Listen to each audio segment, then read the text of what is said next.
Buen día, amados hermanos, es un gusto estar con ustedes compartiendo un devocional más de esta serie llamada Conocer a Dios. Es una alegría que continuemos estudiando acerca de los planes de Dios como lo veíamos el día de ayer.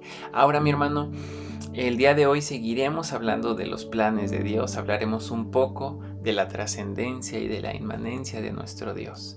Ahora, yo creo, mi hermano, que todos nosotros hemos experimentado esa sensación de planear algo con mucha ilusión y al final ver cómo fracasa.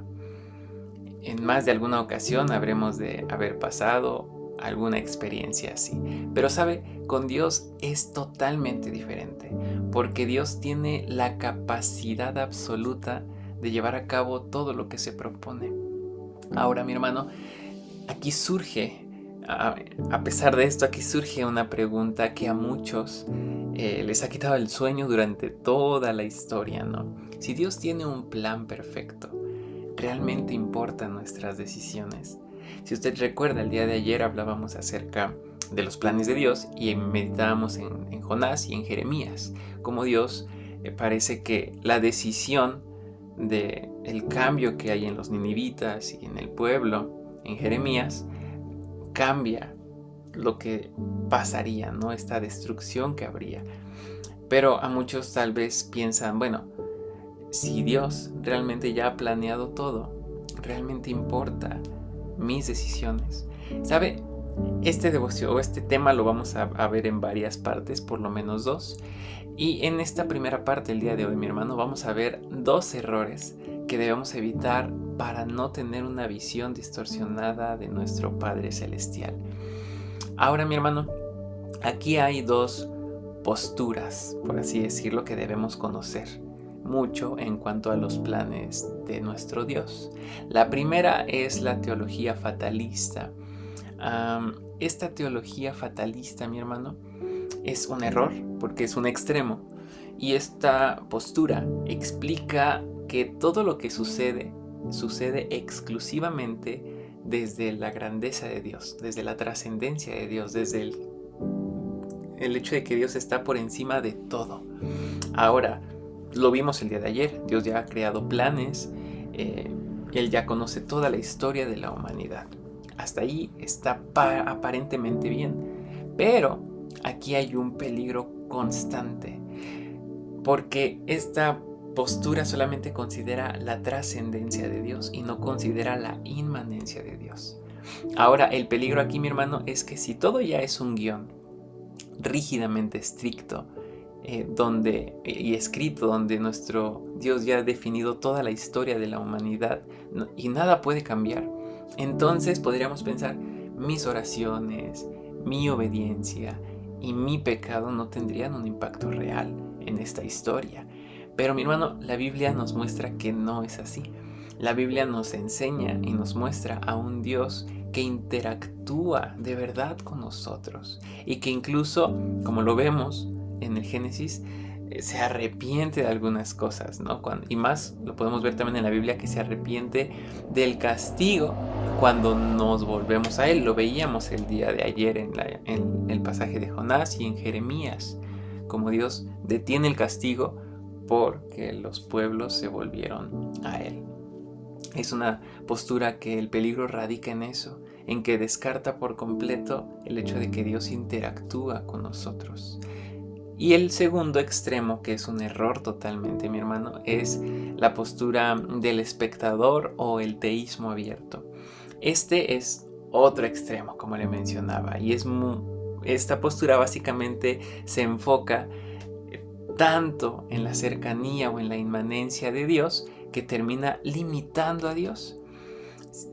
Ahora, esta postura del espectador o el teísmo abierto, mi hermano, es muy peligrosa porque sugieren que el éxito de los planes de Dios depende casi en su totalidad de lo que nosotros decidamos. Es decir, el que se cumpla la historia como Dios espera que se cumpla depende de nuestras acciones, nuestras decisiones. Incluso, mi hermano, algunos dicen que Dios no conoce el futuro porque este aún no ha pasado. Si se da cuenta, es una idea totalmente errónea. El peligro radica en que Esta postura nos muestra a un Dios que está aparentemente adivinando o esperando a ver qué hacemos para ver cómo se desenlaza la historia, ¿no? Pero mi hermano, Jesús demostró que Dios conoce absolutamente todo, que Dios conoce el futuro con lujo de detalle. Como si usted recuerda, en Juan capítulo 13, versículo 9, Jesús dice lo siguiente: les digo esto ahora, antes de que suceda, para que cuando suceda crean que yo soy el que digo ser. Jesús estaba en este pasaje por predecir o por anticipar la traición de Judas y la negación de Pedro. Y pasa totalmente como él lo dice. No, Jesús no estaba adivinando, sino realmente Jesús, como es 100% Dios, él conoce el futuro. Ahora, mi hermano, estas dos posturas, como se ha dado cuenta, son extremistas.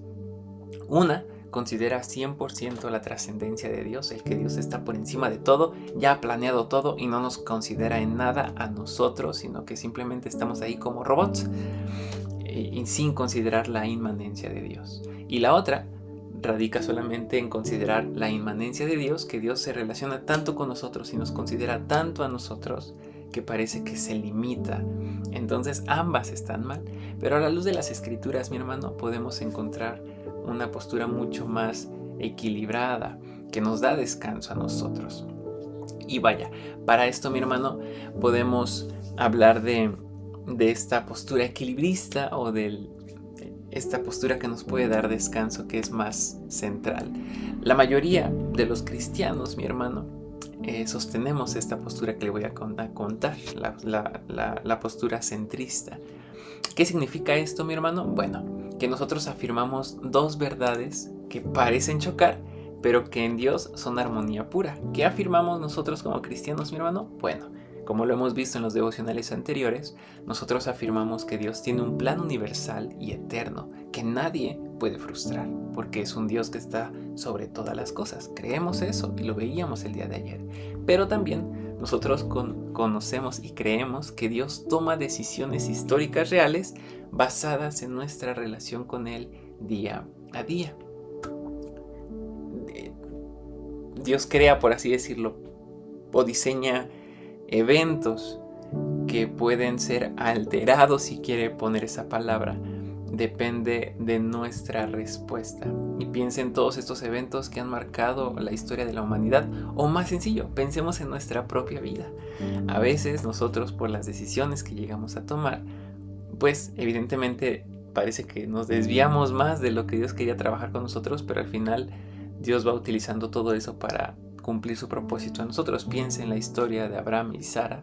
Por querer ayudarle a Dios, ellos quisieron adelantarse con Gomer y con Ismael, pero no era lo que Dios había establecido para ellos. Dejó que siguieran, al final cumplió Dios su plan, su propósito, pero todo esto solamente dejó una lección para ellos y también para nosotros muchos años después, mi hermano.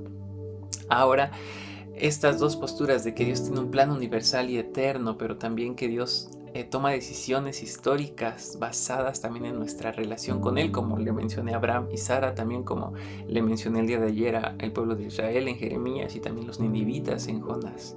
Ahora, podríamos decir que Dios es como un autor que conoce el final del libro. Esta ilustración ya se la he puesto en otros devocionales.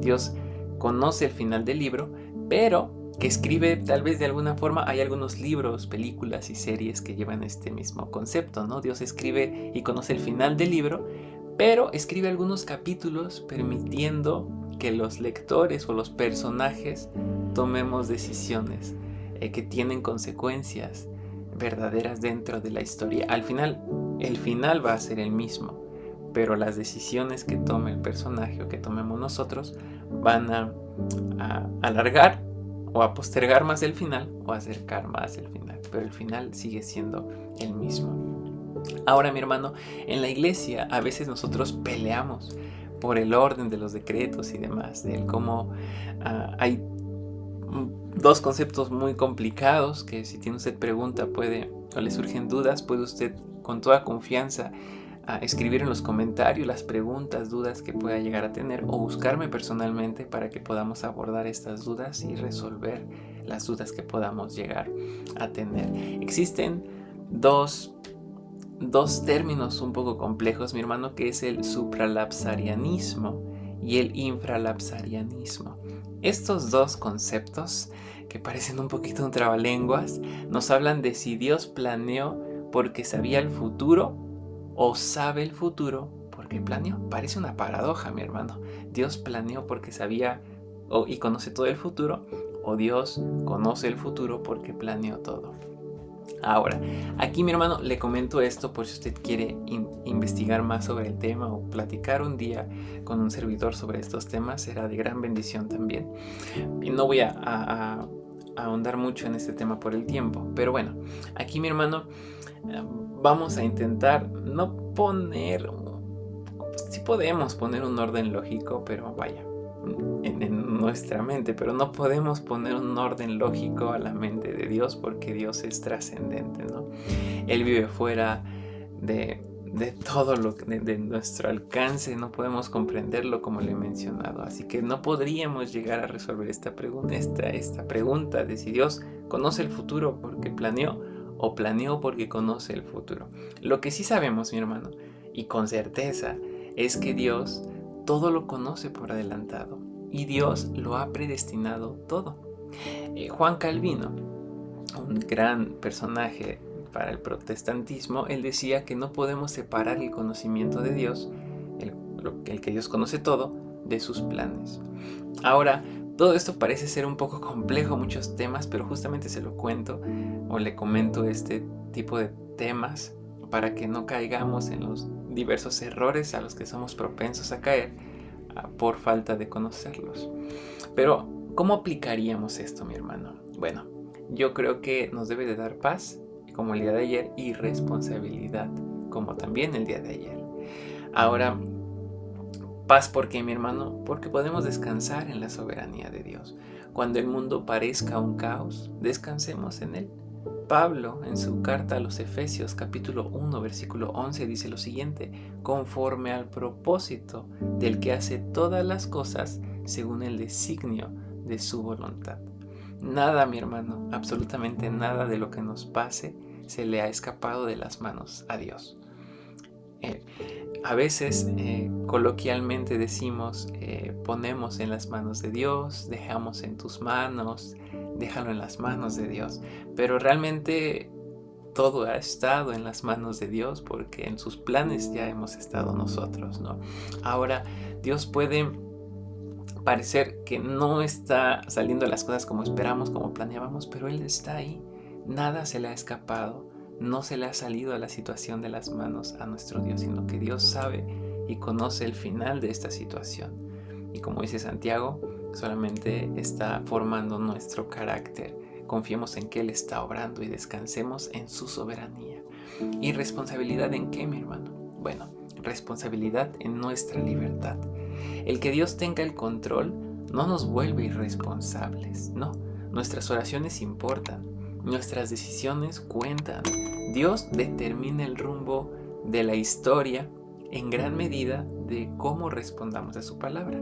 No de la historia en general, sino principalmente de nuestras vidas, en cómo nosotros estamos respondiendo a su palabra. Así que no dejemos de orar, sigamos orando, no dejemos de perseverar en esta vida que Cristo nos ha mandado a vivir, porque eso también es importante, mi hermano. Así que le pido que me acompañe en una oración para terminar en este tiempo. Padre Santo, gracias te damos porque tú eres bueno, alabamos y bendecimos tu nombre, te alabamos porque tú eres soberano y nada te sorprende ni te toma desapercibido, Padre. Gracias te damos porque tu plan para nosotros es de bien y sabemos que tú tienes control absoluto de nuestra vida, Padre, de nuestras situaciones. En esta hora te pedimos que nos ayudes a descansar, Padre, a recordar que tú tienes el control. Cuando nosotros estemos asustados, ayúdanos a ser valientes y responsables en nuestras decisiones diarias, sabiendo que cada una de esas decisiones, por menor que sea, importan, Padre. Ayúdanos a seguir confiando y a que todo esto que estamos viendo, Señor, solamente nos haga más conscientes de la alabanza que te debemos a ti, Señor. En tu nombre oramos y damos gracias. Amén. Que Dios les bendiga, mis hermanos.